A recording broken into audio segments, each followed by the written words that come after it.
Бидний эсгээр ажлын нэрний дистрал давуу эрх байдлыг өөрчлөх тухай ойлголтыг үзнэ. Англиар task priority гэж хэлэгддэг. За мөн ажлын мөр рүү нэмэлт тэмдэглэгээ буюу нөөтийг хэрхэн оруулах тухай үзнэ. Дасгалын 3 дугаар хатснаас My Kitchen with Grouping гэсэн төслийн файлыг нээсэн байна. За эхлээд Project Summary Task буюу төслийн ерөнхий нэрний тухай ойлголтыг үзье. Phase 1 буюу 1-р үе шат гэсэн мөрийг идэвхжүүлээд формат хийснээс Project Summary Task гэсэн мөрний урдах дөрвөлжин идэвхжүүлгийг идэвхжүүлээд өгье. Ингээд төслийн ерөнхий нэрийн мөр шинээр бий болсон байна. За нэрийг нь өөрчлөхийн тулд Files руу ороод Info мөрнөөс Project Information гэсэн мөр дээр товшино. Эндээс Advanced Properties гэсэн сонголтыг хийнэ. Title буюу нэр мөрөнд өөрчлөлт нэрээ оруулж өгч болно. За ингээд буцаад үндсэн цонх руугаа ороод төслийн үргэлжлэх хугацааг харуул 7.5 day буюу өдрөөр авагдсан байна. Gantt диаграм дээр дөрвөлжин символ буюу тэмдэгтээр үргэлжлэх хугацааг харуулсан байна.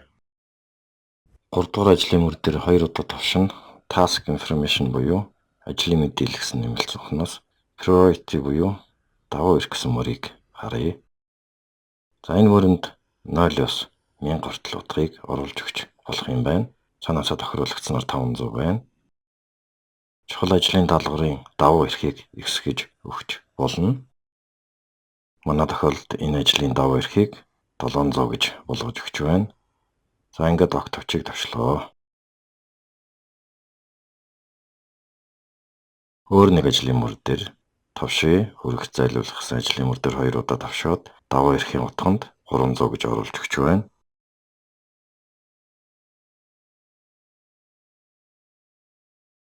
Хэд хэдэн ажлын мөрийг идэвхжүүлж өгч болно. Дараа нь Task зэс дээр товшино. Information icon дээр товшлоо. Энд Priority буюу давуу эрх мөр хоосон байна. 650 гэж оруулж өгч байна. Сонгосон бүх ажлуудад 650 гэсэн давуу эрх олгогдсон байна. Нэг-нэгээр нь шалгаж үзэж болно.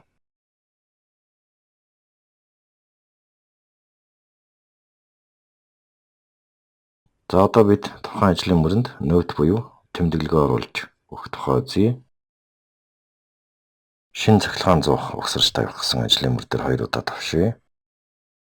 Эндээс notes гэсэн тав дээр товшлоо. За энд цулгуу хэсэгт тэжээлийн кабелийг сайн шалгаж үзэх гэсэн текстийг оруулж өгч байна. Тэмдэглэгээ оруулж өгч байна. За тэгээд огт товчийг тавьшлаа. Тэмдэглэгээ оруулсан ажлын мөрний урд нүдэнд шарангатай хуудас үхий icon бий болсон байна. За энэ icon дээгүүр маусныхаа сумыг өнхрүүлэхэд тэмдэглэсэн тэмдэглэгээ маань гарч ирж байна.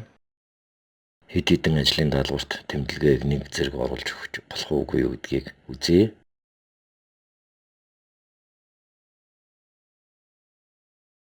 За болохгүй нь эндээс харагдаж байна. Notes гэсэн тав маань идэвхжээгүй байна.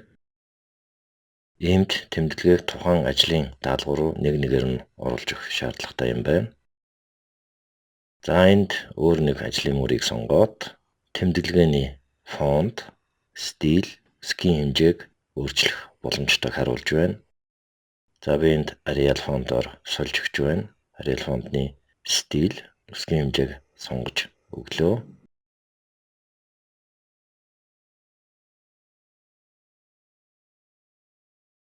За ингээ огт товчийг тавьшаад маусныхаа сумыг icon дээр өнхрүүлэхэд фонт нь өөрчлөгдсөн харагдаж байна.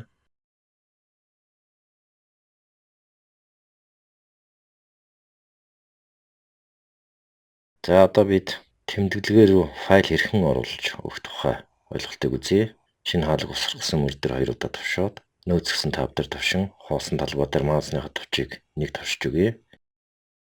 За маусны сумын навчингууд энтэй дарж 2 дахь мөрийг бий болгож байна. За тэгээд хамгийн баруун захын Insert Object гэсэн icon дээр товшъя.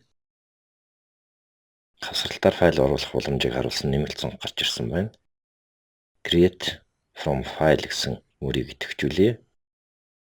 Эндээс хасрах файлаа browse товч дээр товшин Windows хүчийн тусламжтайгаар хайж олно. За манай тохиолдолд болохоор цаанаасаа бэлдсэн Kitchen Doors гэсэн PDF хүртгэлтэй файлыг 3 дугаар хатснаас сонгож авч байна.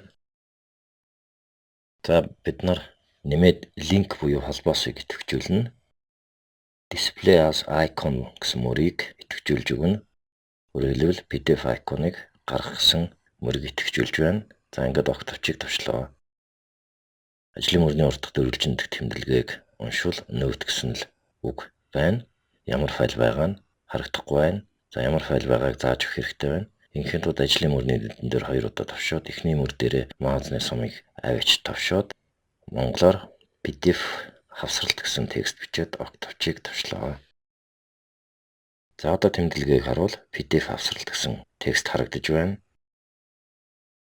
Хавсралтыг уншихын тулд түн дээр товшоод нэмэлт цонхноос PDF icon дээр 2 удаа товшино.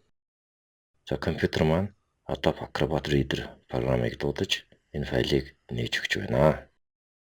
За ийм байдлаар ажлын нэрний шин чанарыг өөрчлөх, тэмдэглэгийг текст болон файл байдлаар хэрхэн оруулж өгөх боломжийн тухай бид энд үзлээ.